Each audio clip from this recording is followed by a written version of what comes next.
Because it's Friday and we love you, here's your real-life spy story. If you are watching on the podcast or something, now is a good time to hit pause, go get some popcorn or a near beer or whatever, and then come back, because this is nuts.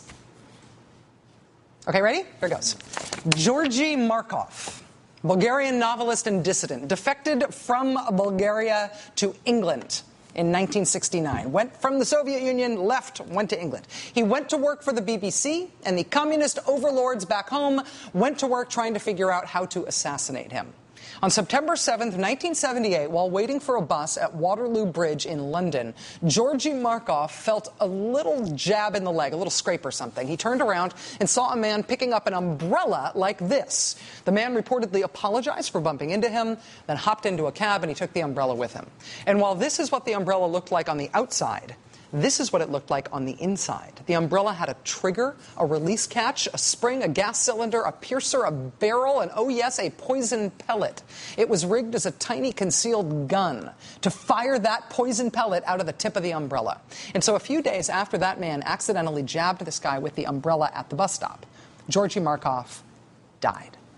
The pellet contained a very deadly poison called ricin that is derived from castor beans. To this very day, we still don't know exactly who killed Georgy Markov, who ordered the killing, who carried it out.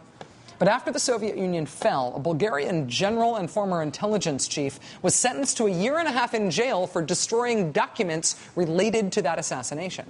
A former deputy interior minister was called to testify about the destruction of those documents, but he committed suicide instead. A third guy who supposedly ran the assassination plot died in a rather mysterious and unexplained car accident.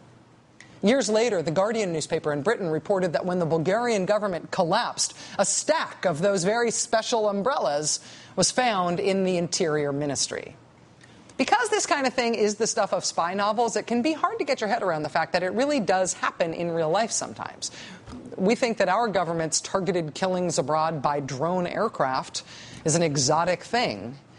But how about a targeted killing abroad by means of a murderous castor bean umbrella gun, or by means of a nuclear cup of tea that turns its victim bright blue before it kills?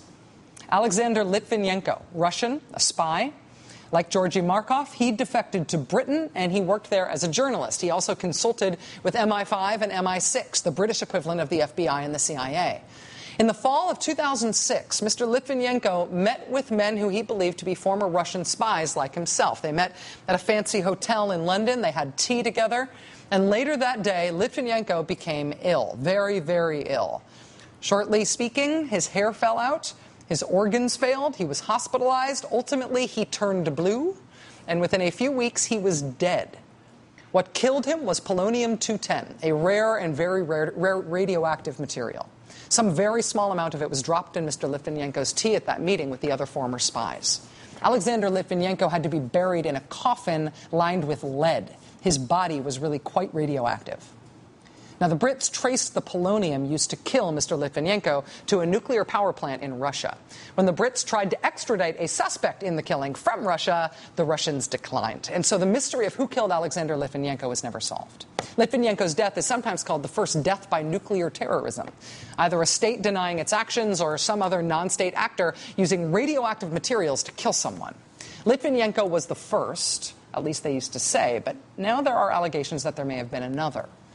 In late 2004, the president of the Palestinian Authority, Yasser Arafat, became ill. Nobody knew exactly what was wrong with him. He flew to France for medical attention, but a few weeks later, he died. Doctors said the death was caused by a massive stroke and a blood condition that couldn't be explained. The sudden illness, that non-diagnosis, the political stakes of him dying, it's not surprising that his death has long been the subject of more or less wild conspiracy theories. Everything from him dying of AIDS, to him being deliberately infected with HIV to cause AIDS, to some other poison plot.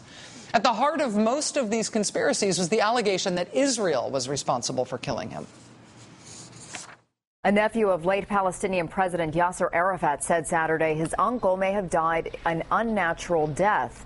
Many Palestinians believe Arafat was poisoned. Israel denies that claim. Israel's denials did not put a stop to the poisoning rumors, the conspiracy theories. But how he died has remained a source of rumor and intrigue and investigation. A few years ago, a couple of Israeli journalists got hold of the 100-page medical report from the doctors who treated him in France until he died. The report said his doctors looked for evidence of the most common poisons, but they didn't find that evidence. There were also 2 investigations by the Palestinians that turned up nothing in terms of cause of death, no evidence of a conspiracy or poisoning. Nothing fishy except for a lot of rumor and suspicion for almost 8 years. Until now, the news channel Al Jazeera has now conducted its own long, detailed investigation into Yasser Arafat's death, based in part on his widow giving them her late husband's medical files and some of his belongings, including some of the clothes he wore at the end of his life and a toothbrush of his. The Al Jazeera journalists sent those items to a lab in Switzerland to be tested for all sorts of things. First, doctors looked for heavy metals and for common poisons. They did not find any. You don't test a person for poison generically. You have to know what poison you are looking for. But after looking for common poisons, they then decided to look for something much more rare, a certain radioactive element, which they found. They reportedly found on Arafat's clothes and on his toothbrush polonium-210. The same radioactive element that killed Alexander Litvinenko, that Russian ex-spy in London, 2 years after Arafat died. Here's why this Arafat was killed by nuclear terrorism theory is still seen as a little bit wobbly. Now, the French hospital where Arafat was initially treated never tested him for polonium, so we don't have any idea if he was actually exposed to it. We only know it's apparently on his belongings that were sent to this Swiss lab. But we also know that polonium degrades really quickly. It's got a half-life of just over 4 months. So why would they be able to find it in his clothes in pretty high concentrations almost 8 years after he died?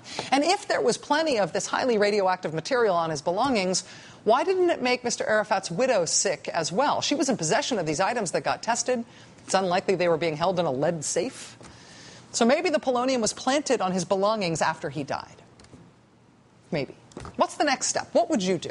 What would you do from here? You dig him up.